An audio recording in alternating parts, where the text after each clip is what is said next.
Vijay Antony films corporation presents Vijay Antony, Mirnalini Ravi நடிக்கும் Romeo உங்கள் அபிமான திரையரங்குகளில் ரெட் ஜெயின் மூவிஸ் வெளியீடு.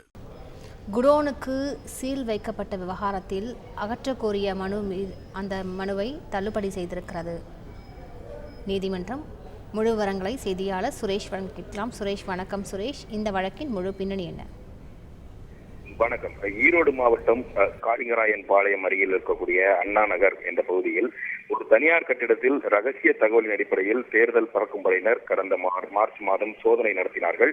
இந்த சோதனையின் போது அந்த குடோனில் இருந்து பதுக்கி வைக்கப்பட்டிருந்த 161 மூட்டைகளில் பதுக்கி வைக்கப்பட்டிருந்த 24,150 சேலைகள் பதுக்கி வைக்கப்பட்டிருந்ததை கண்டுபிடிக்கப்பட்டு அதன் பிறகு அந்த குடோனுக்கு சீல் வைக்கப்பட்டது. இதைத் தொடர்ந்து அதிகாரிகள் விசாரணை நடத்தியதில் இந்த சேலைகளை அதிமுக வேட்பாளர் அசோக்குமார் என்பவர் 20 நாட்களுக்கு முன்பு வாங்கி குடோனில் வைத்திருந்தது தெரிய வந்திருக்கிறது. இதையடுத்து அதிகாரிகள் சித்தோடு காவல் நிலையத்தில் புகார் அளித்து அந்த புகாரின் அடிப்படையில் அசோக்குமார் உள்ளிட்டோருக்கு எதிராக வழக்கும் பதிவு செய்யப்பட்டிருக்கிறது. குடோனுக்கு வைக்கப்பட்ட அந்த சீலை அகற்ற வேண்டும் என்ற கோரிக்கையுடன் அதன் உரிமையாளர் பாக்கியலட்சுமி சென்னை உயர்நீதிமன்றத்தில் மனு தாக்கல் செய்திருக்கிறார். அந்த மனுவில் தமிழ் புத்தாண்டுக்காக தன்னுடைய ஆற்றல் அறக்கட்டளை மூலம் துப்புரவு பணியாளர்களுக்கு வழங்குவதற்காக தேர்தல் அறிவிக்கப்படுவதற்கு முன்பே இந்த புடவைகள் வாங்கப்பட்டதாகவும் தற்போது தேர்தல் அறிவிக்கப்பட்டதை தொடர்ந்து அவற்றை வழங்க முடியாததால் குடோனில் வைத்திருந்ததாகவும் அந்த மனுவில் அவர் தெரிவிக்கப்பட்டிருந்தார்.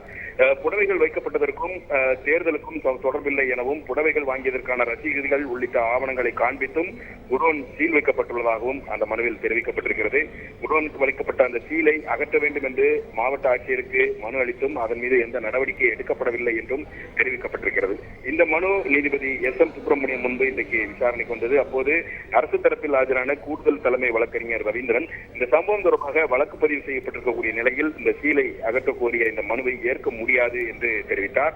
இந்த வாதத்தை ஏற்றுக்கொண்ட நீதிபதி மனுவை தள்ளுபடி செய்து உத்தரவிட்டிருக்கிறார். முழு விவரங்களுக்கு நன்றி Suresh. Vijay Antony films corporation presents Vijay Antony, Mirnalini Ravi நடிக்கும் ரோமியோ உங்கள் அபிமான திரையரங்குகளில் ரெட் ஜெயின் மூவிஸ் வெளியீடு.